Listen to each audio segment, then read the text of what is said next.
रही आज खबर। तो प्रथम खबरटी रही पश्चिमबंग मुख्यमंत्री ममता बानार्जी को इस्तीफा दाबी होइछि। पश्चिमबंग छात्र समाज नामक एक संगठन ममता को इस्तीफा दाबी करिसेंति। एथिपाई आज पश्चिमबंगर सचिवालय तथा नवान्न घेराव करुछंती। आउ ममता को सुरक्षा पाई नियोजित होइछंती 6000 पुलिस।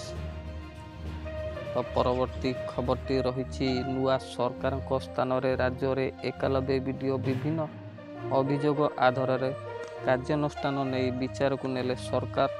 विधानसभा बिजेडी विधायक प्रशांत बेहरा प्रश्नर उत्तर रखिले पंचायत राज मंत्री रवि नारायण नायक।